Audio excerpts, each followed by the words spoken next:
Okay, so welcome to my audience. So welcome to Vantage Point Conversations,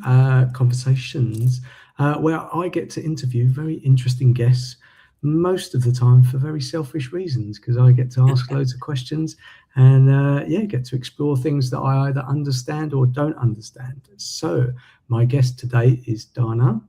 I've said that Yes. right. Okay, Uh-huh. so my opening monologue, and everyone can skip past this little bit of my monologue, but I do not introduce my guests purely because I think I would do a very bad job of it. So if you would like to take as long or as short as you like time just to explain who you are, what you do, any context, highlights, lowlights, anything that you think would be useful for anyone to understand about you. Well, thank you so much. Well, thank you for having me, Colin. I'm so excited. And hello, everybody. I'm Dana Bagdasarian, and I am a hypnotist, mental welfare coach, tapping practitioner. I do breath work. I was a high school teacher. And I basically, my goal in life is to educate people of that their inner voice is really their best guide they have. And sometimes life and all the events that happen to us lead us to not listen to it anymore. And hypnosis and other modalities like that is a real quick way to get back to listening to yourself and self love and living the life you want. And that's my spiel.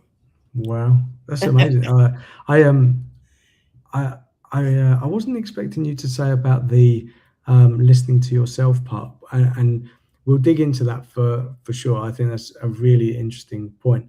But as I said at the beginning of this conversation, I really want to have this conversation for very many selfish reasons because hypnosis in my world. So when I was a kid, there was you'd have like entertainers that would do hypnosis. Yeah, And they'd get like people on stage, and yeah, they make them quack like a duck or yeah. bark like a dog and stuff like that.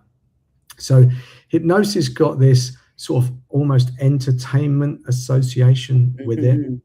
and then I think it seemed to emerge into actually no, there's more powerful things that you can do with hypnosis. But I, you're the expert here. But is that association still there? Do you have to fight sort of misconceptions of what hypnosis is and what it isn't? Absolutely. Every day. And which is fun. Doing something that people have misconceptions about just means it's a chance for a conversation. So I Mhm. welcome any and every question because it's fun. Certainly, the movies don't do us any favors either, right? But if everything in the movies were true, we would be flying around. There would be aliens among us. I mean, think of all the movies that are out there. People like to discuss the Manchurian Candidate with me a lot.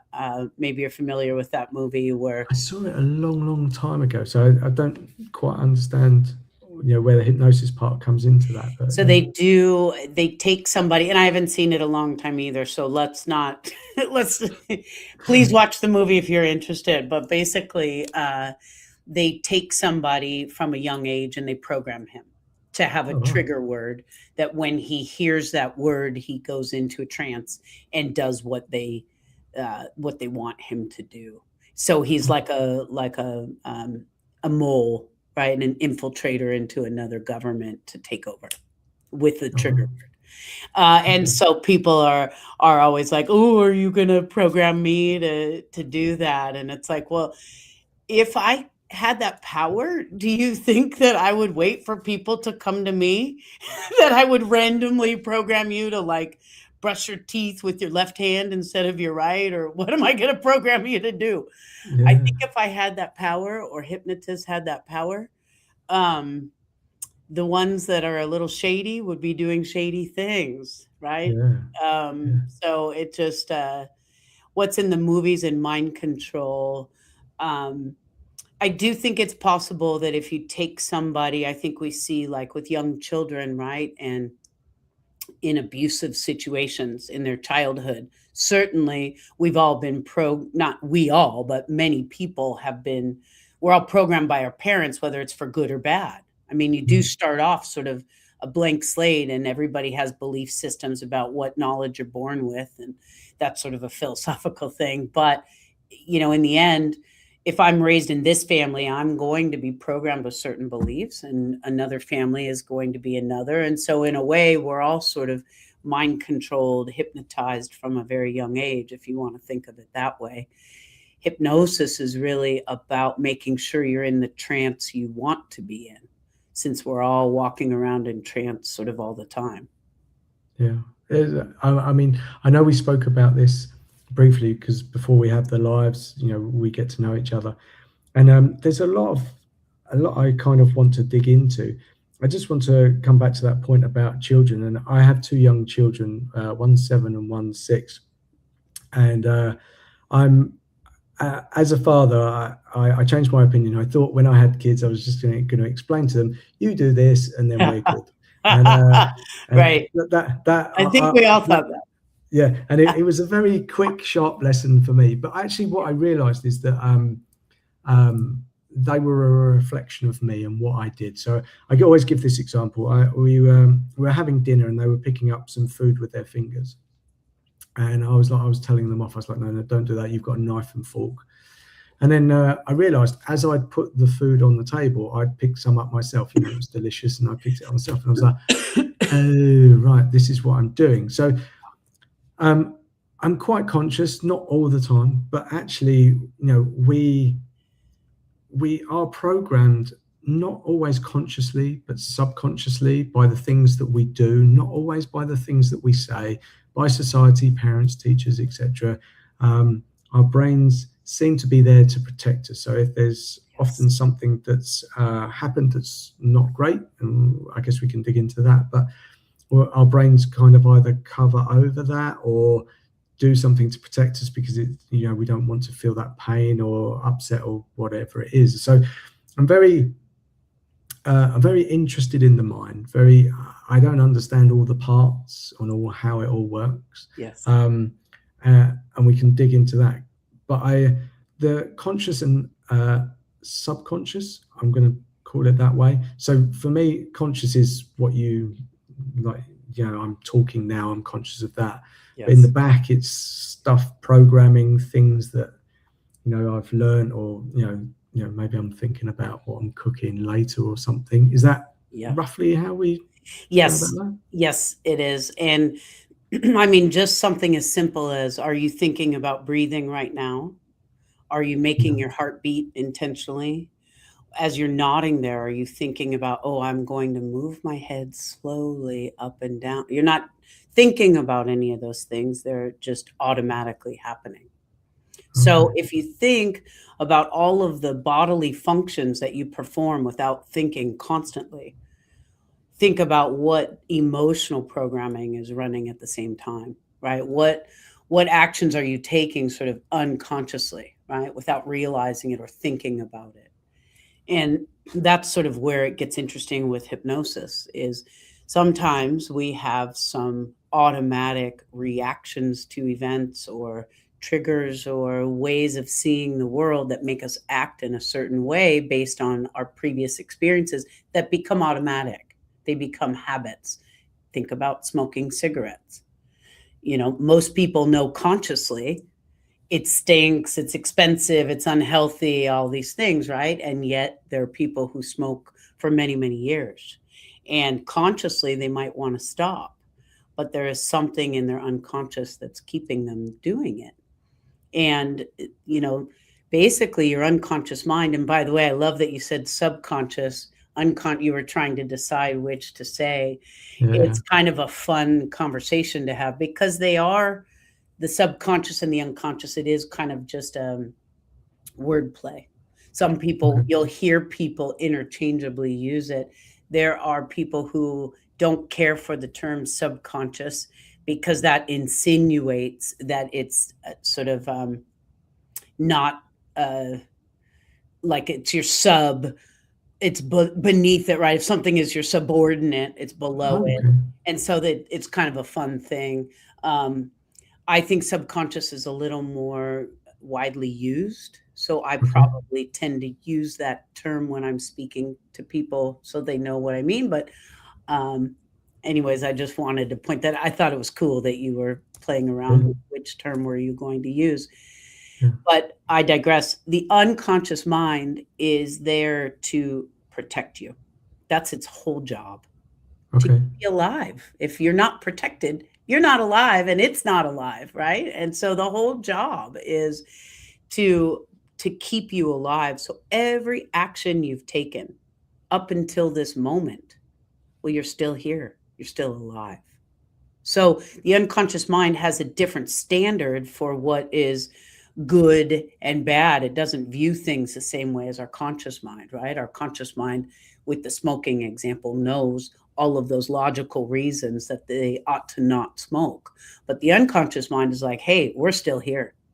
We're doing this. Okay. This is what kept us alive. Okay. So when you go into hypnosis, you can play around with some of those habits. In particular, hypnosis really shines with habit control because you can get in there and tweak it.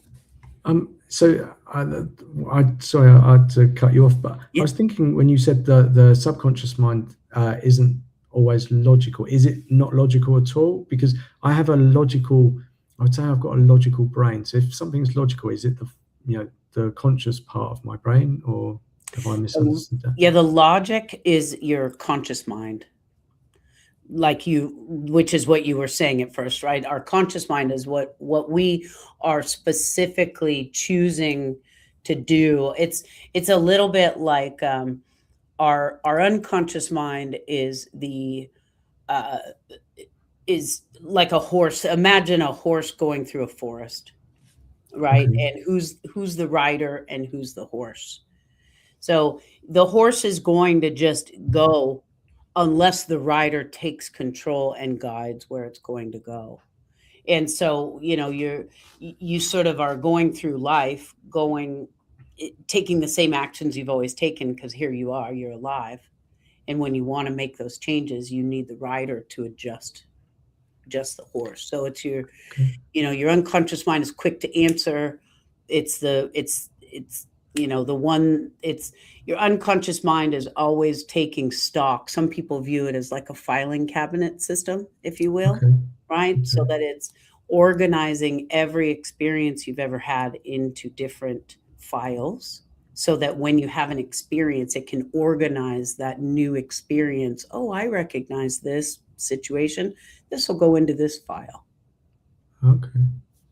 And how does that work? Are they connected? So everything has to go through both parts of our brain?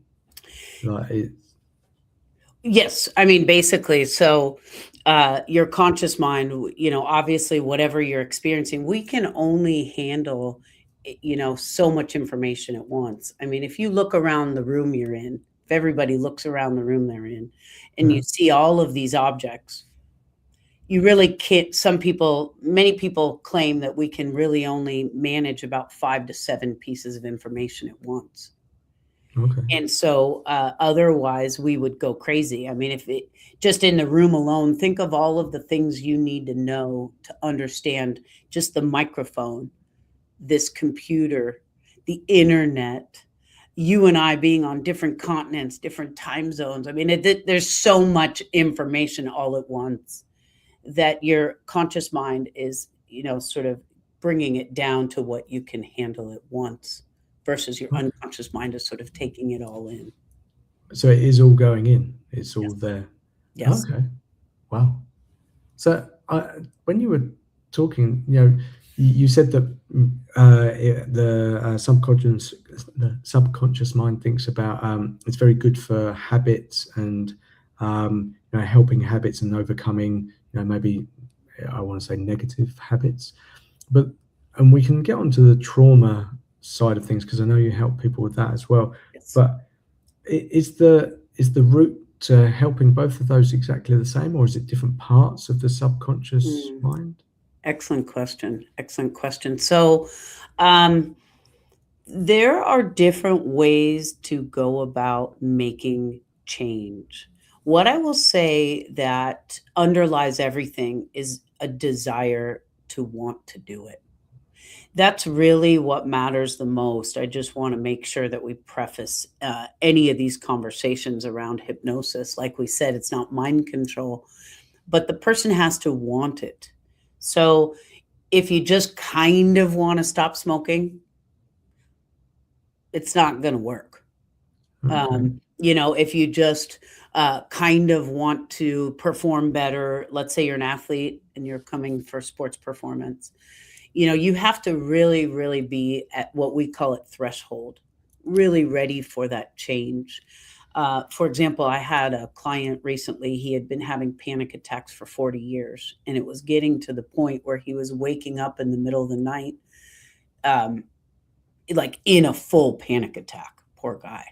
And he was going to be moving to another country and he wanted to not take that with him. And in one session, we did a trauma release. We started with a trauma release and then we got a little deeper. But after just the first session, because he wanted it, they were gone. And then he came back for a couple more sessions and he wanted to deepen his relationship with himself and he had some forgiveness to do. We did other things within it, but the main thing that he came for was to stop those panic attacks.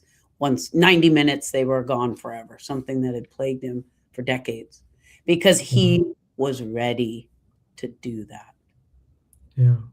When you were explaining all that, I started to think about our identity. So again, let's dig into the world of me being selfish because I think we kind of exist where we want overnight hacks. We want to be Mm, a certain way, and I'm wondering how much hypnosis could help me. So, uh, let's go back a few years. Let's say I want to be rich, or I wanted to be rich. Um, and I am now rich in conversations, just not rich on the money side of things. mhm, And I felt for a long time that was part of my identity. Or maybe I'm not this type of person. And there is I have a friend who did hypnosis. She did a lot of sort of energy healing, like Reiki, we uh-huh, call it. yes, And she did hypnosis. She didn't enjoy doing that, but it was very much a almost like an advertisement for people to come to her, and then because and to know and like and trust her, then she could explain other things that were going on. But she didn't really like to do the hypnosis thing. And then I was thinking, how much, because I was always curious. So we have this identity. I think we have it around a lot of things, probably more than I can even think about. But I have an identity or a relationship with money. Is yes. that the sort of thing that you can fix with hypnosis? And there's part of me that really wants you to say yes. Well, first of all, I love that you're using the word fix. Okay. So let's just start there. Um, but what you would do with a hypnotist is you would start with a lot of conversation, even though it's not talk therapy. Like you want to learn a person's language patterns and the verbiage that they use and the ideas that are behind that, to figure out what your limiting beliefs are. Mm, Because, on the surface, it could be, I want more money, but what's underneath that? What's behind that? What does money mean to you? What does mm, being rich mean to you? What is this identity? Was there somebody you looked up to that, were there other characteristics of that person, or was it just the flashiness? Like, what if you had what you wanted right now and you were rich in that way with money, what would change in your life? yeah, nothing. So I actually had this conversation with my girlfriend the other day about winning the lottery. And she said, "What's the first thing that you would do?" And I was like, "I don't know. I have everything that I want." I think it's just more around a security thing, which I Yeah, think the answer in itself is probably pretty like insightful, as in I require some security or yeah, something, right? that's right. That's right. And so, when have you felt that security that you're looking for? When I had savings, some Yeah, money. right. Yeah. And what else did you have at that time in your life besides savings? um, I don't know, security. I was living with my parents. I had, um, I want to say security in terms of uh, I worked a job, so I just knew that the money was coming, which in itself is an illusion because we can all lose our jobs, etc. But it felt safe. I felt secure in the Mhm. knowledge that I'm in exchange for going to work, I was going to get paid. So So that's it sounds like you had a roof over your head that was a given. yeah, You felt that your job at that time was a given, so it sounds like having some things that you can count on seem pretty important, which is perfectly understandable, of course. So I just wonder whether your idea of security has evolved over time. It used to be definable by money, but maybe it's changed a little bit. yeah. It's actually quite an interesting thing because I've been doing a meditation with a lady I actually had on her live, Victoria Brennan, and it's about becoming the flow. And it's very smart because her conversation is around money and our relationship with money, and it's actually nothing to do with money. It's our identity and how we see ourselves and the energy. And I was like, Yeah. ah, okay. And it's very revealing, very revealing. Sometimes a little bit uncomfortable, but Sure. I think it, and you kind of so it's like a meditation done every day. We do it for 40 days, Mm, and then you get to see yourself in the relationship. And the way I saw myself was that I was chasing money, and I at some point in the beginning, like money felt like an object. I described it as like a stone, like a round stone in front of me. yeah. And then after doing this meditation for a couple of days, it felt like it was something that was sitting in underneath my rib cage, Ooh, and I was like, oh, I like okay, it. that's cool. But I think um, I think the thing that happens is we assume it's one thing, and like you said, asking questions Yes. is uh, super important. But then I was thinking, do you ask the questions before you put someone into hypnosis? Because sometimes you might not know the answer, or you might be resistant subconsciously to give you the answer. Well, let's talk about that for a moment. So that's maybe one of the myths of hypnosis is that you'll be put to sleep. Okay. So hypnosis or trance, those words can be used interchangeably, is really just a state of focus, of hyper focus. You see athletes that come out to their field of choice and they're wearing headphones and they're getting themselves in the zone. That's hypnosis right there. They're focused, right? Or when you're studying for an exam and you need quiet, you set up your environment, maybe you listen to classical music, whatever it is. You have everything set so that you can just focus, right? That's hypnosis. All of these examples of when you're driving down the highway and maybe you don't remember the last few miles because you were so focused on whatever you were thinking about. Your unconscious mind takes over to drive for you because you've done it so many times. It's one of these automatic movements, right? So when somebody comes in and you go into trance, first of all hypnosis is self hypnosis. Nobody hypnotizes you. So even the stage example, right, that you Mm. gave earlier, because stage is so fun to talk about. Stage hypnosis is such a hoot. It's such a great time. But think of all the levels of consent that somebody gives. They might not know exactly what they're going to do in hypnosis, what the person is going to do, but certainly Yeah. they know it's called comedy hypnosis show. So already they know that it's going to be doing something funny. So the first level of consent, they bought the ticket, then they give the consent, they show up, then they raise their hand and they volunteer, then they walk up onto the stage, then the hypnotist asks, "Would you like to be hypnotized?" All those levels of consent, right, that they've given.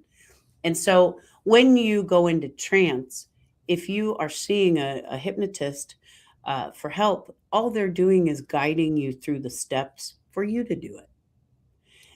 There's no uh, I don't do it to anybody.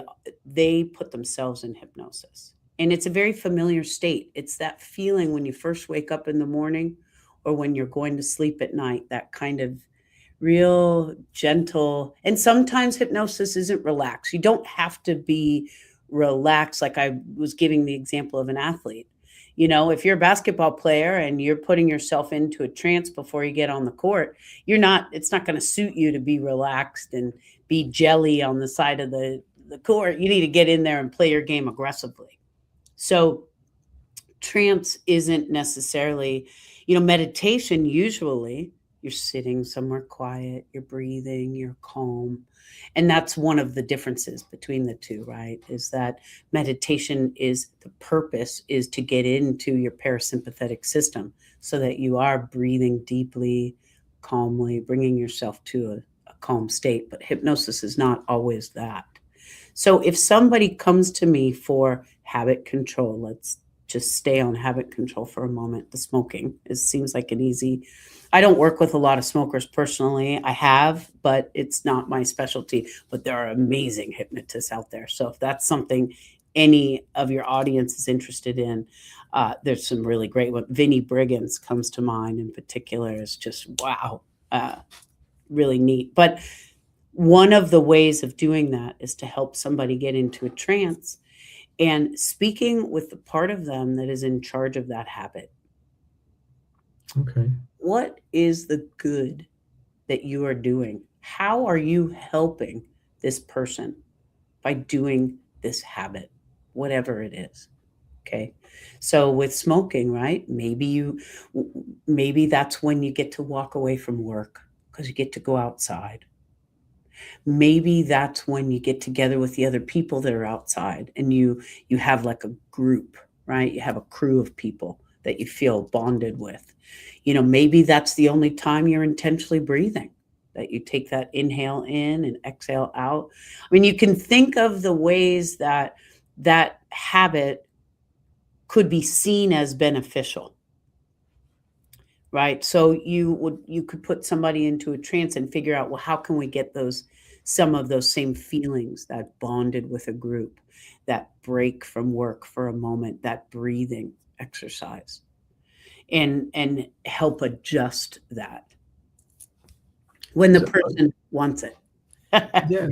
So I was just thinking because let's just take the example of smoking.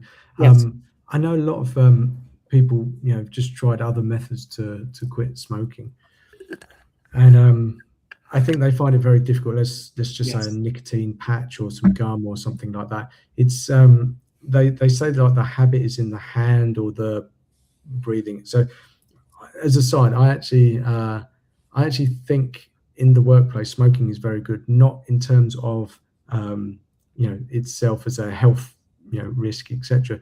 But I actually think of taking a break from work, going outside, getting fresh air ish, right. obviously surrounded by smoke, For a but little while. breathing. If you ever watch a smoker, they breathe deeply and then go. That's right. They let it out. That's right. They get to talk to other people, de-stress, and it's quite a strange paradox because you're Right. like, smoking's bad, but no, there's a lot of good That's in right. the actions. So how does that work in terms of, do you have to replace an action with an action? So like the deep breathing, do you have to replace it with something else, or you can just say, okay, you no longer need to smoke? Does that make sense? Such a wonderful question. You definitely need to replace a habit with another habit. It Okay. doesn't matter what it is. If you want to change an action, if you just stop doing that action, now you've just sort of your mind is gonna find another way. If that was your only way of stress release, let's say, or nail biting. I've worked with a lot of people with nail biting. I love that I'm showing, that this is an interactive experience here. Let me show you what nail biting is. Um, but when you think about the benefits of it, that's, the person gets the immediate release of stress. They have a stress. Here's their solution is right here. So Yeah. yes, you have to give them an alternative. Something that it can be really just a simple one is even just squeezing the sides of your fingers, right? The Okay. cuticles. just to give the person that that same sort of relaxation in the moment thing to do. You don't want to just say you're never going to bite your nails again, and you now know have no alternative for that same stress release, right? Okay. And so the finger squeezing, the tapping, there's, I don't know if you're familiar with EFT tapping, but Yeah. there are some points here on the fingers, and you can tap those points and stuff, so that you do want to give somebody another, like with smoking, hey, you're already great at deep breathing. Let's figure out which kind of breathing works best for you, right? Because as we know, there's so many different intentional breathing techniques, Yeah. and so you play around with it. Okay. And so as you were talking, I was thinking about the gentleman you were talking about. You said in a 90-minute session, Yes. you kind of removed most of the trauma, and the follow-up sessions were, if I say sort of clean up, there was other stuff that maybe revealed itself. And I was thinking about uh, my own journey. I've been in therapy. I've done EFT, etc. Mhm. There's no necessarily, so I have to be careful with this because I had a conversation with someone. So people always think, oh, trauma in your background means like you were abused or something like that. But trauma can be any type of trauma. It doesn't, just how you saw a situation. You were embarrassed by something, so you're afraid to talk in front of people. So trauma is trauma. I know we could suggest that there's different levels. So again, please correct me if I'm saying anything that's not accurate. But in my own world, what I found is that there was lots of layers, like an onion. You go, oh, okay, I think this is the thing that's bothering me. Okay, take that away, Yeah. and then you go, oh, okay, it reveals something else. And I've often tried to describe it like a piece of string, Mm. and you have maybe a knot in there, and you undo that knot, and then you can go further back. You find the next knot. Um, that can be a bit frustrating because sometimes you go, I just want this one hack, I want this gone, etc. But Sure. Sure. in terms of, can you, with hypnosis, can you just go and find the earliest memory? Can you just jump all those knots, and how Yeah. does that work? Wonderful. Great question. And let's talk about that difference of trauma too for just a moment, because your brain doesn't understand the difference between what's real and what's not.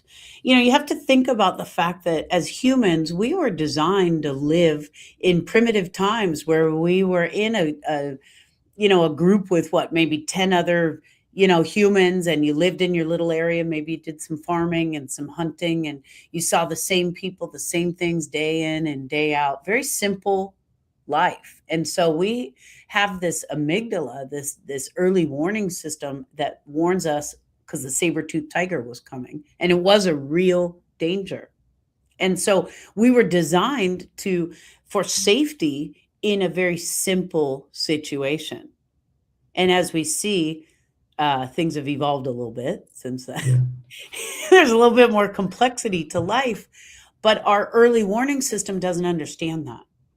And so we can be constantly traumatized and on high alert, sending out hormones and cortisol and electrical charges constantly, thinking that we're in trauma, even watching a movie. Think about horror films. I mean, some of these movies are quite graphic and terrifying, and you do feel that physical reaction, right? You feel your heartbeat racing, you feel your breathing change, you tense up for the character, you scream at the screen, and don't go in there, right, or whatever. Meanwhile, your brain doesn't know that that's not happening to you. So when you talk about the difference in trauma, you know, um, I'm not sure why we would need to compare. I think there's an obvious difference between something that's clearly a horrific incident versus a series of traumas, sort of smaller events that lead up to it. But the brain doesn't really know the difference between somebody giving you a dirty look in the store or cutting you off in traffic and somebody coming at you with a knife. I mean, in other words, you're still getting those same electrical impulses. You're getting into your sympathetic nervous system. And I love the word for that, the sympathetic nervous system, because we think of the word sympathy as, oh, I'm so sorry, and being like that's a kindness sort of gesture that you're feeling for somebody. But really, that word is rooted in the Greek word. Sympathy means working together. So, our sympathetic nervous system, when our brain observes danger, sends that our sympathetic nervous system goes down your spinal cord, and all those nerves go out to all of your organs all at once. That's why when that person cuts you off in traffic, you feel multiple symptoms all at once, right? Your breathing changes, you maybe blink faster, you swallow, or all of those different parts of your body are engaged all at once, versus your parasympathetic system, which is out of your brain stem and your tailbone, go directly to particular organs, and that's how you can slow your breathing, right? Just on its own, and you can get to each organ that you need. But the point is that with trauma, when you have experienced any sort of trauma, the brain is now looking for that, right? And recognizing little things like, oh, the weather. Some people, feel bad when the weather is a certain way, and they don't understand, well, I don't want to feel moody. Well, something happened when the weather was like that, perhaps. Or there's all, I don't want to guess at all those things, but the concept here is that the mind is wanting to keep you safe. So it's constantly scanning for danger and can view things as danger that are not.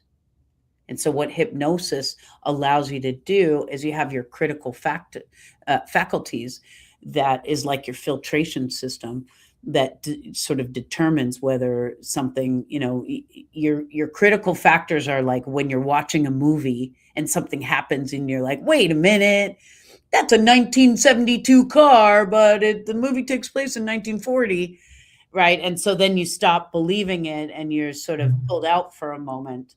And so with hypnosis, you get past that.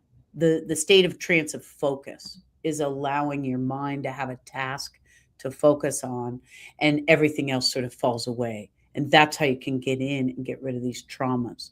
So one of the ways that I do it is that you help somebody get into a trance, and then you walk them through a process where they're releasing anything that's no longer serving them. And the unconscious mind, when you're ready for that, you certainly ask the client, are you ready to let go of what's no longer serving you? The unconscious mind has to give its affirmative answer, right? It has to say yes. And I have had clients that have come in for a trauma release, and they're like, I'm not quite ready. Or we start the process and things get stuck in their body. And so we stop and figure out, well, wait a minute, what's the lesson that you need to learn before we get it out? I had a client just very recently that had a trauma that was sort of stuck in her chest, and we went to try to pull it out and it wasn't coming out. So we stopped the process and spoke to that part, just that stuff that was stuck in her. What lesson? We don't want to get rid of something that is valuable, before you get the lesson. And so we stopped and talked it through, and then she was able to continue and release it. But it wasn't until she got the lesson from that trauma. So it's a complex thing, right? No, It's not just a simple.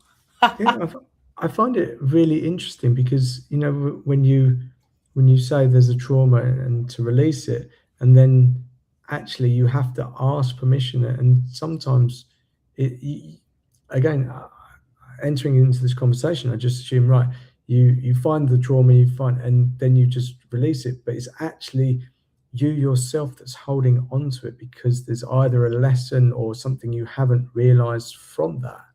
And I didn't realize it extended that far. I thought it was just almost sort of blanking it, but you're asking for permission and understanding it. And you're not just removing it. You're just saying, okay, not why did this happen, but just sort of ask questions of what this is. But and I think that's why people don't always change. We say that we want to change, and that's obviously a Mhm. much bigger conversation. But we say that we want to change. We say we want a certain life or a certain way of being, whatever that is, but we don't change. And I'm wondering, is that a connection there, that actually there's a lesson in there and we're subconsciously holding on to it for a lesson? Or there's something keeps coming up that's uh, about playing the victim. Oh, I get Mhm. attention because I'm this way. Mhm. This brings me, this is my story, this is my identity in some way. Like, even if it's trauma, and as horrible as some trauma can be, some people go, well, I'm known for that person and that's my identity. If I don't have that, who am I? Am I? That's right. So what you're referring to is called a secondary gain, Okay. right? So you have the symptom, if you will, and sometimes it's harder to, if you're just thinking about it or talking about it, it's hard to just release because there is a secondary gain there. So there are definitely, I had a client recently who had a fear of flying, and she really wanted to release it. She really, really wanted to, but as we got deeper in there, she became aware that she was terrified that her partner would leave her if she wasn't in need of help. Oh, like a You know, codependency type like thing. maybe she wasn't lovable enough on her own without that fear. Wow. And it took a little while for her to be able to accept this secondary gain. She hadn't ever seen it that way, and then it's so quick. As soon as you're like, oh, yeah, uh, for her, as soon as she realized she was holding on to it because she felt unlovable, not as a victim, right? If she was just a healthy, high functioning person, it that just turned the page for her. And Wow. and the fear of flying, and it was coming out in different ways because it wasn't flying, right? It was coming out in driving, it was coming out at night. She had different time. It was an anxiety that was keeping her relevant as needy with her partner. She had met her partner during a crisis, and the partner had Okay. been there for her. So then she didn't know she wasn't doing that on purpose, right? Yeah, She yeah. just through examining this fear of flying, she realized, oh snap, if I don't have this fear, will my partner still love me? Wow. It's there's so much into it, because it's very revealing, because again, you can go over here and think this is the thing, but it's connected to something over here. So there's quite a lot of something almost very unrelated. You couldn't necessarily answer that, just, I want to say, consciously, because you don't actually know what patterns are at play. And I was thinking that when you were talking earlier about about keeping safe, this memory flashed up, and it's come up a load of times, but I don't know if it's because it's one of my earliest memories. But I remember being with my mum and dad, and I think we went into London, and we went to see a show, or we went to see the lights, and we had to use the train or the tube or something. And do you remember, like, those glow sticks? They're more common now, but like we Yes. had one of those. And I remember being small and at a railway station, and I've often tried to understand what it makes me feel uncomfortable, but I'm not sure. Was it the night time? Did I feel scared? Was it the noise? Did I feel not connected with my parents? Did I feel unsafe? Was I tired? And I've never actually understood what the memory was trying to tell me. It could be all of those things or nothing. Mhm. Yeah, and that's really a fun thing to examine in a trance, where you can spend some time with yourself in a state where you are focused on just that and figuring out, sorting through it. Not necessarily verbally with me. That's the beautiful thing about hypnosis, is that a lot of the work I do is content free.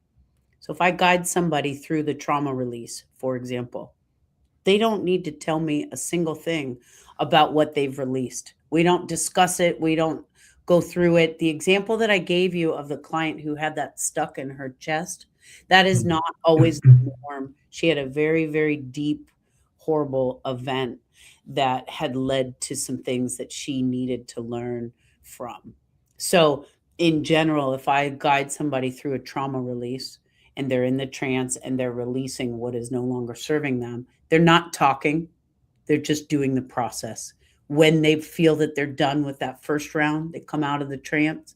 We engage the logical part of the brain. And if something is stuck, I'll check to see if they feel the worst thing that they just released is any of what color was it? Where is it in your body? Because the mind works in colors and algorithms. You pull out whatever might be left. And by the way, this is Carl Smith's kinetic shift and emotional detox method that I'm referring to. He is an amazing hypnotist out of the UK and does trainings. He's wonderful. And, anyways, it's content free though. Then they go back and do a second round and release what might be left. And that, in and of itself, is just a fascinating process for people. That, I, that is quite a light bulb moment, because as you were speaking, I was thinking, especially when it comes to trauma, I'm thinking of abuse and something like that. People have a lot of shame around that, and something they might be very uncomfortable sharing that with someone. And Absolutely. you're clearly very good at what you do, and you're very trustworthy. But if that is a barrier for some people, so people watching this, they go, I can't go and talk about this. I cannot express the words That's right. to someone that I don't know. Right. That's an amazing thing to know, that you don't have to explain all of the things. You can just process it. That's right. That's probably my favorite part of hypnosis, and really why I got into it is because talking about something over and over again, or thinking about it over and over again, just makes that neural pathway faster to get to that trauma, right? And so when you're in talk therapy, which has certainly has its place. Every modality has its place, and when people need to sort through things and process it and understand it and talk about it, talk therapy is wonderful for that. But once they've sorted through it and they're ready for the change, that's when they come to me, right? But I agree with you. Talking about that's a different part of your brain. That's your thoughts. And so I'll just give you an example of another client. She came to me. She was going to be getting into a new relationship. She had been married a couple times, and she was finding herself making the same choices in this new relationship that she had made that led to, the other ones. And so she came to me and said, I don't want to make these mistakes. What can we do? So we did a trauma release. And what was really fascinating was that she had been in and out of talk therapy for 20 years talking about daddy issues. She felt that she had a lot of that. She did the trauma release and she came out, and the first thing she said was, it was my mom. I didn't have one single daddy issue. I had no idea. It just had never occurred to her that that's what it was. But through releasing, she happened to want to talk about it because it just blew her mind, right? But Yeah. like I say, people don't need to. And she didn't tell me what it was, right? She just said, "Wow, it was my mom. I spent all those years talking about something that wasn't even the problem." And when I Mhm. checked back in with her 3 months later, she had the best relationship she had ever had with her mom. She was very happy in her relationship, and she was a one and done. She just needed to get that trauma out and move on. So, Wow. That's amazing. I think, just to go back onto that point, I think, sometimes people don't want other people to root around in their brain and what's going on, because again, there's some shame. And I think yeah, I think maybe, people don't want to go to therapy because they don't want to talk about that stuff. So it's interesting that you can do this. I was thinking, does that make your job harder to do by not someone not explaining it? Because not it, at it's all. Okay. Not at all. It doesn't. I don't need to know all of the details in order, because again, I'm not doing the work. They are. Okay. Yeah. I'm in the room when they have decided it's time to get over whatever it is that's been holding them back. So it's a little bit like the personal trainer at the gym. They don't lift the weights for you. You don't need a personal trainer. You could go to the gym and lift the weights yourself. Why do you get one? Because you know what your goals are. You want to get fit. You want to do, you want to have strong muscles. You want to, right? And they can send you to the particular exercises and machines that expedite that process. We don't need a nutritionist. We know how to eat. I mean, we know what foods are healthy. We go to a nutritionist because we want a diet that's best for us, and this is my goals with my eating and my body and this and that, and they know which vitamins and all, right? They've gone to years of schooling to streamline the process for you. It's the same Yeah. with a hypnotist. I know that I want to make this change in my life, in whatever change it is.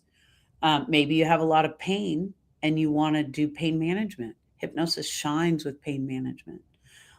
One of my many amazing teachers that I've had over the years is Mike Mandel, who had fibromyalgia and cured it for it. We don't use the word cure, excuse me, relieved himself of it. It was no longer through hypnosis, right? That because that's one of the I don't know whether it's appropriate to call it a disease, but one of the conditions that is very affected by your mental and emotional state. And pain is something that hypnosis really shines in as well. Um, Anything that, the best thing, anxiety and phobias, habit change, PTSD, pain management, these, there's so many things that you can do with hypnosis, but the client is the one doing all the work, not me. Oh, it's you've sort of smashed a few myths in my head that I had, which is I think fantastic. Um, can we talk about how things sharpen the body? Because I I've had this. I always believed that the mind was running the show, and I believe that actually the body is running a lot.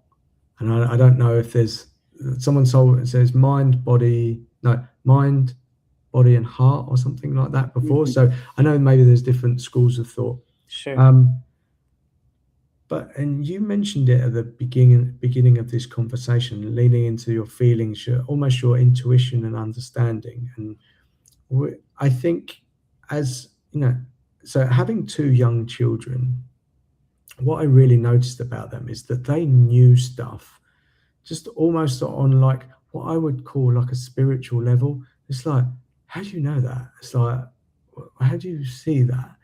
And I've been fascinated in trying to lean into my intuition. And there's been a few events in my life recently. Um, I can talk about I can talk about any of them if you like, but the most recent one is to do these LinkedIn lives. It came through a frustration, and I was in between sort of a life coach and a marketing, and the idea or the product that I was trying to sell wasn't living. And I got really frustrated. I said, you know what, F it, I'm just going to do two LinkedIn lives um, a week for a year. And I set that as I was going for a walk with my girlfriend, and I just said it, but it touched like this in this raw part of me, and I don't know where it came from. I know it came from frustration, but it connected with a part of me that I was like, yeah, that sounds right. Like I Yeah. knew it, and I Yeah. was like, what the hell is this? Very good. And uh, so when you experience it, it feels strange. It feels a bit otherworldly in a weird way, like in a light touch. That's the best way I can explain that. Do you know what? These lives are taking off. I've leaned into them. Suddenly, I don't fear rejection. I always thought, who's going to talk to me? Who's going to want that? So I just started doing a process, And then like everyone's saying, yes, I want to talk to you. And I'm like, what? And I'm like, is there a connection between this? And it's that feeling in the body. And I think it's there somewhere where it is. And I'd love to get in touch with it all the time. Yeah. I feel that society, life, parents, school, work, everything is layered on top of that. And you just have to like to try and get to it. I Yeah. don't know if there's a quick way of doing it, but in children, I see it so beautifully that Hmm. they see stuff, and I'm like, oh, like, I want to protect them from losing that. And my career life coach, she explained that children have this. She said try leaning into your intuition. She said when you go shopping, if you go to like the fruit and vegetable section, she said the one that looks right might actually not be the right one. Try and feel into your intuition and pick the one that you feel is right, not by Nice. visual. And I've tried this, and I drew a blank. When I go shopping with the kids, I put them in the shopping trolley, and I'm like, pick the ones that you want. I'm guaranteeing you, if it's like a watermelon or any sort of soft fruit, they're not doing the things that we all do, tap it and stuff like that. Sure. And they come, and I'm like, that freaks me out because, like, yeah, I know statistically that there should be a number of good fruits in there. They're not going to put all bad, but like this is very tasty, and I'm like, how do they have that? How do we lose it? How do I get in touch with it? Cam hypnosis. So we've got to talk for about another 2 hours before like, and answer all of that. Unpack what you will out of all of that. I love it. Well, first of all, that's a wonderful piece of advice to feel, because that's a low stake situation, isn't it? Mm, Right? She's suggesting that you practice the skill of listening to your intuition when there's really not that much to lose. What's the worst case? You get one bad avocado. yeah. That's not going to change the course of your life. And so if you start with sort of smaller, low stakes situations and you listen to your gut, then you start to train yourself that that is the right thing to listen to. Right. Mm, So you sort of start small. And, with your kids, it's that same thing like, hey, you have to live with the outcomes of your decisions. Only you have to actually live with the consequence, no one else. And mm, it's okay to take advice from others. Absolutely. There are experts in other things, but at the end of the day, when you go to bed at night, you're the one who's in that bed alone, sorting through the choices that you made that day. And so I think that's wonderful advice to start with with produce or what clothes you're going to wear or whatever it is, and you work your way up from there. um, Listening to your gut is a challenge, especially in today's world. There's so many. I mean, we're constantly barraged with, can't even drive down the street without a billboard, or the radio is on, or you see somebody else in a car with something that you wish you had, or right. There's a lot of comparison. mm. And it is one of life's great challenges to stop throughout the day and just reflect. What do I really want here? What is the outcome? Right. So, what we might call in our industry is future pacing. Right. If it's tomorrow already, what have you done today that led to the tomorrow that you want? And sort of playing through it in your mind, practicing, if you will. Right? If you have an upcoming event that's very important to you, it's a wonderful practice to rehearse it.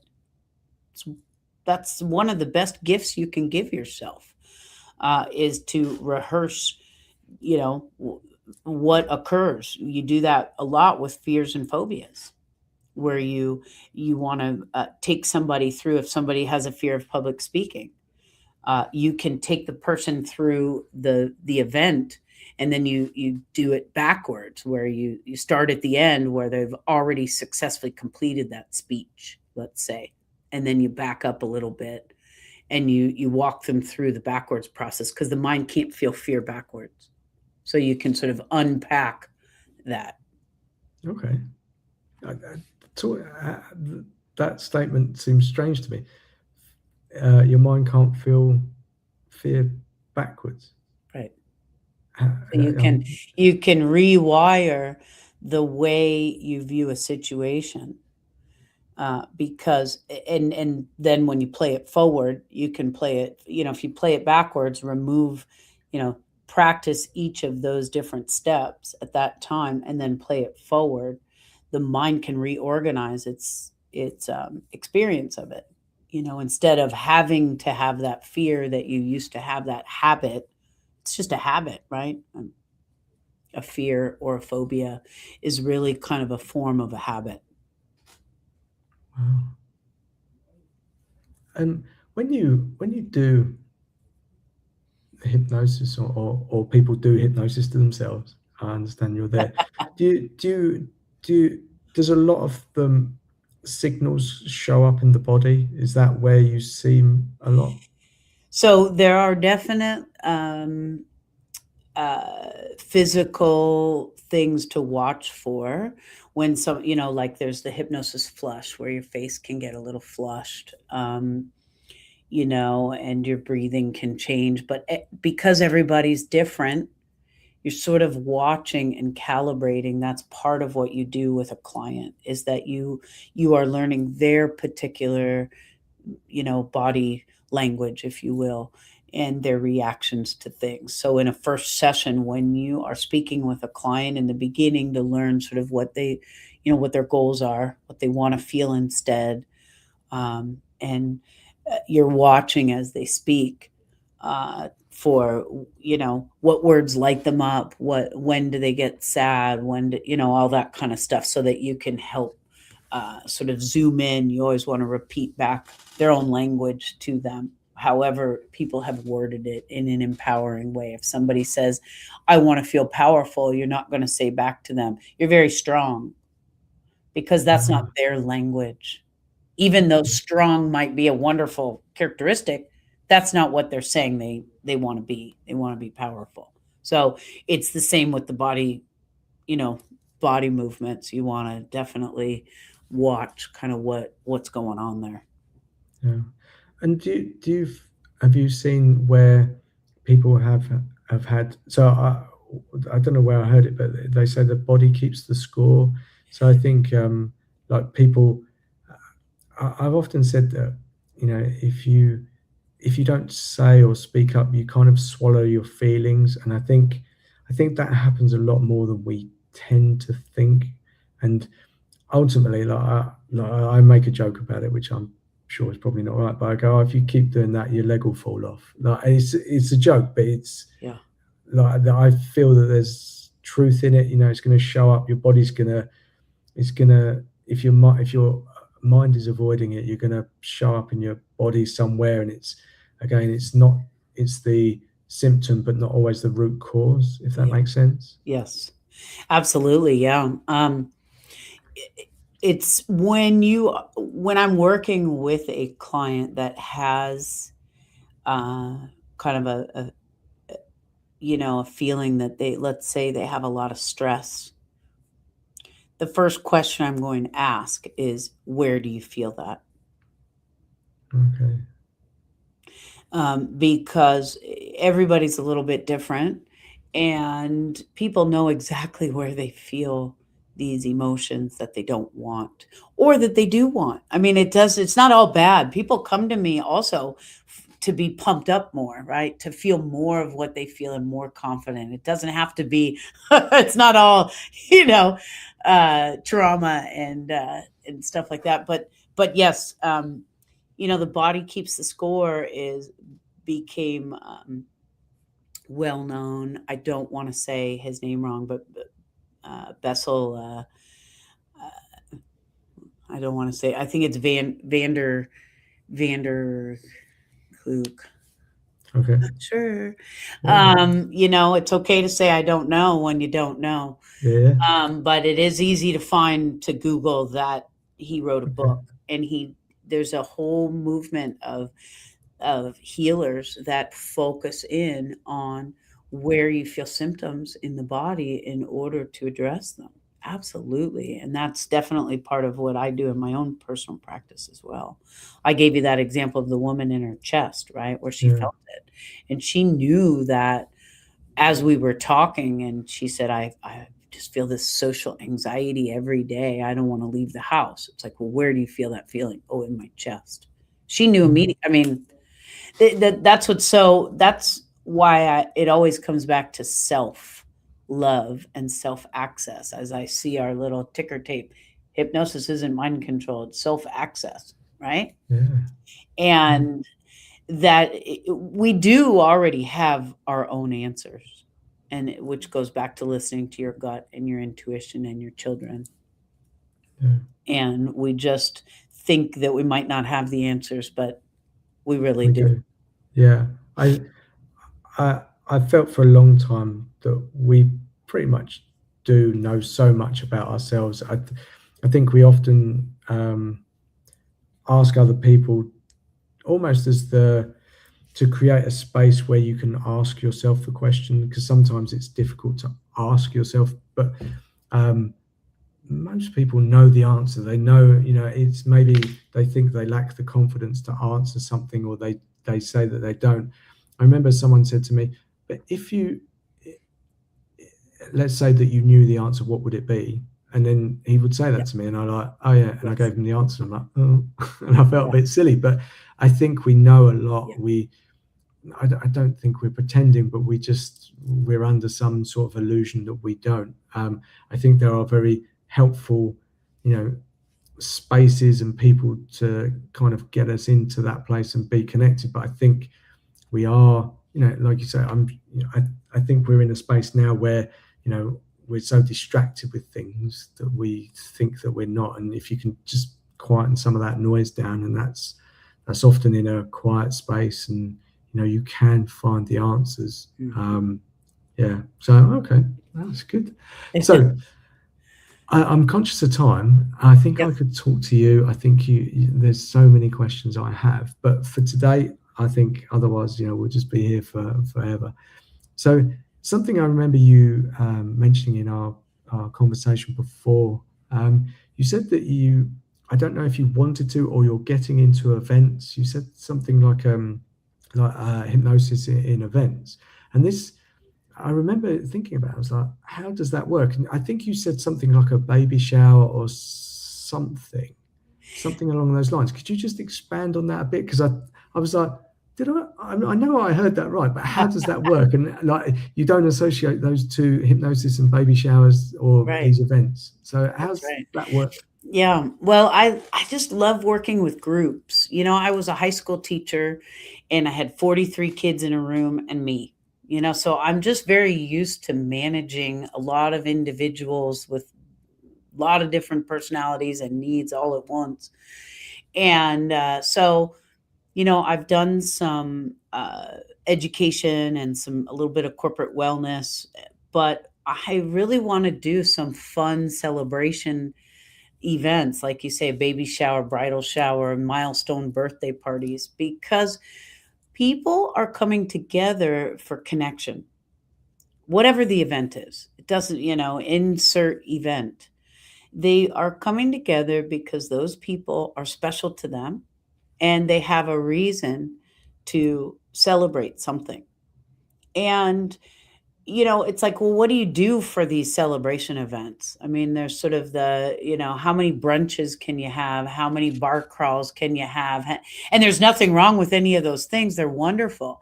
But also, if you're looking for more of a connection with those Mm, people, or if you want to walk away with something, with a nugget of wisdom of some sort.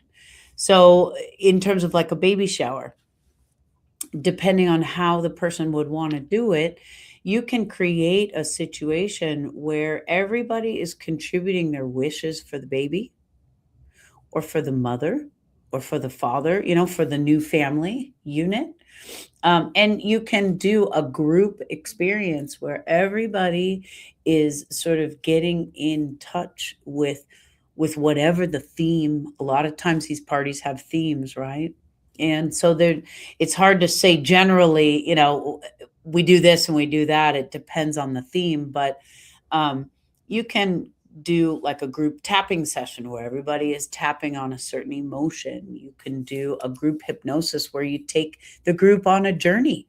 Maybe you meet the baby, and see what the baby wants. I mean, it's like the possibilities are endless. Really, it's just uh, depending on, maybe you want to do some self care tips for the new parents, and Mhm. focusing on getting in touch with, well, what is important to me for my self care, and guiding the whole group, because everybody needs self care, right? Guiding the group into thinking, really getting into a nice focused trance where you're thinking about what makes me feel strong and powerful and calm, and just Mhm. thinking about what are some of these routines or things that you can incorporate into your life where you're in a state where these things can become more clear. You come out of you're still in the trance, write these things down, then you can share as a group, oh, and see what everybody has in common. Oh, going for a walk. Oh, maybe we create a once a month walk as a group, or to deepen those connections and see the similarities. And it's just another way to have fun. I mean, as a group. So, Yeah. also, I love sound healing. I'm not a trained sound bath person or a trained sound healer, but I do have tuning forks that I use with clients, and that's a lot of fun, and everybody likes it. And so it's just a lot of another way to find connection in a world that's trying to sort of pull us apart. Yeah. Yeah, I love that because, we're more connected than ever, but we're more lonely than ever. And Mm, I was thinking as you were saying about the baby shower, I think, having been, a father to two kids, it's quite there's a lot going on. A lot of people have opinions. You're quite scared. No one gives you like a instruction manual on how to be a parent, and yeah, I think it's all very confusing. I want to say, especially for mums, it feels, there's a hell of a lot of heavy lifting, not just physically, but just yeah, mentally, and I think what a great experience, just because it feels oftentimes when you look around at new parents, yeah, there might be the odd occasional person that looks like they've got it all together, but I think behind the scenes there's a lot of like, oh, sleepless nights, etc., yes, insecurities, your body's changing, hormones, a ton of stuff. yeah. What an amazing gift to sort of go through, and just to feel, if I say empowered, I don't know empowered's the right thing, but yeah, just to feel that's going to be amazing. I mean, your life changes overnight. Yeah. As a woman and a man. Obviously, I can only speak as a my own experience, but one day I was just me, even though I was growing the baby and I felt completely different at that point. It all changed at that point. But once suddenly here's this baby and you're now a completely different person, whoa, overnight. Except that it takes you a while to adjust, of course. But yeah, if you had a way of sort of honoring who you were before and what you're going to bring into that in the future still, what parts of you do you want to maintain as a parent, that, because there are some parts that maybe you don't need to maintain. um, you will have late nights though, so if you were Yeah. somebody who went out and had late nights, hey, you still get to have them. But so just as a way to have a more meaningful transition into a new stage of life. And that's the same for a bachelorette party, for a bridal shower, any of these events, a milestone birthday when you're heading into a new decade of life and you want to make sure you're bringing the right energy into that, and then you have all these wonderful people that are there celebrating you and the way they can build you up and perhaps see sides of yourself that you don't even see, and do some hypnosis and incorporating some of these strength terms into everybody at the party, and teaching self-care tips at the end that everybody can have as homework, if you will, and takeaways. I just think it sounds like a lot of fun, and Yeah, it's a new direction for me, and you know, I think yeah. it sounds exciting.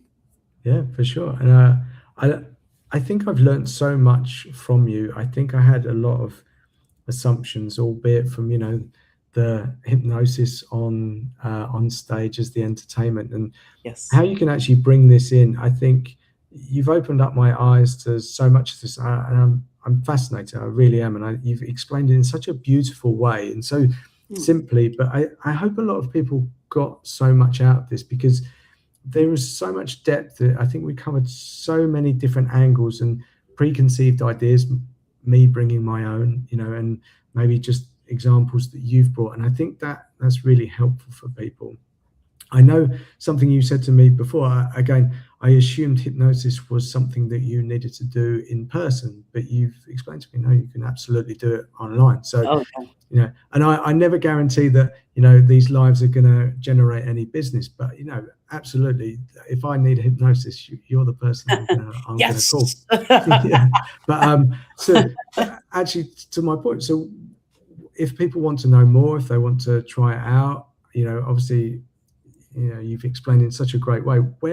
Where should people find you? Website, LinkedIn, where I found you? What's the Yeah, best I place? mean, this underneath my name there, Pepper Tree Wellness is my website, peppertreewellness.com. And yes, my LinkedIn is under my big old long last name there. So I I don't know that anybody's going to seek that out, but the Pepper Tree Wellness is a wonderful way. And I do have a partner that we have a podcast. It's a lot of fun. It's called Hypnosis and Beyond, Okay. and we have been doing that a little over a year now. And we speak to people who are bringing something to the table with understanding being a human and how to make it even better. We've spoken to holistic dentists and sound bath and Pilates and hypnotists and stage hypnotists, and it's just it's fascinating to see all of the options that are out there for people. The traditional route, at least in the Western world, is so limited, Mm, and yet it's really actually not. There's so many options for people who want to, hack life, right? And do it the best we can. I mean, even just breathing is that alone. If people aren't ready to make changes in their lives, big changes, the one thing they can do is intentionally breathe.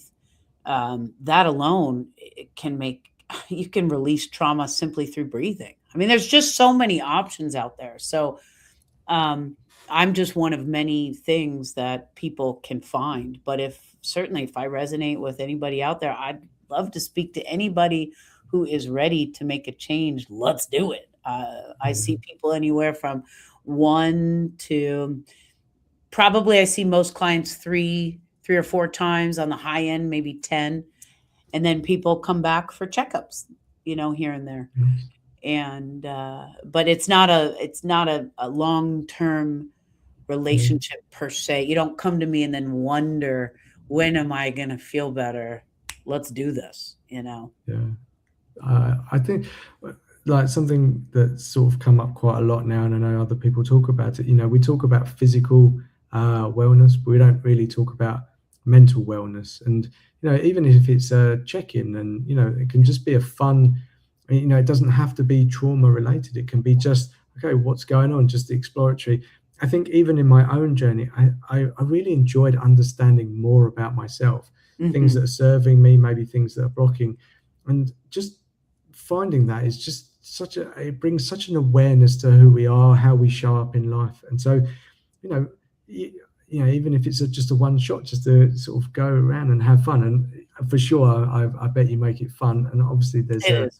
there's a serious side to it as well, Yeah. but yeah, why not? No, it Yeah, is totally. fun. I mean, trauma is rough. It is rough, but it can be fun to get rid of it. And it Yeah, can be done in a way that you walk out, you're always going to walk out of a session with me feeling better regardless. There's people don't leave crying and in pain and sad and not knowing what to. They don't go out to their car and cry afterwards. It's you walk out and you feel better, whether the whole issue is resolved or not. You're Hypnosis is a modality that you feel better every single time, and Wow. that's amazing, What right? what what a lovely sentence to finish our conversation on. That is absolutely amazing. So Yes, I will repost this. I will put all the links that you've referenced. thank But you. for today, honestly, this was a real pleasure. It Thank gave you me so the much. opportunity to scratch all those questions that I had. But it was a real pleasure. Thank you very much. Oh, thank you so much, Colin. I really appreciate it. And thank you Um, to everybody out there. Yeah. And Oh, I should just give a shout out. There were some comments. I try not to put comments on because I'm so laser focused on our conversation. But there was some support from I think probably your fans and people that know you, which was great. my Uh, yeah, fans. so yeah, That's I'm sure cute. you have many. But yeah, thank you very much for those who paid attention watching. And it's available on YouTube as well, so people can go and rewatch it. So yeah, but I'll repost it as well. So, but for today, fantastic. I Thank loved you it. so much, Absolutely loved it. Colin. No problem. All Wonderful. right. All right. We'll speak soon. Take care. Okay, bye. Bye.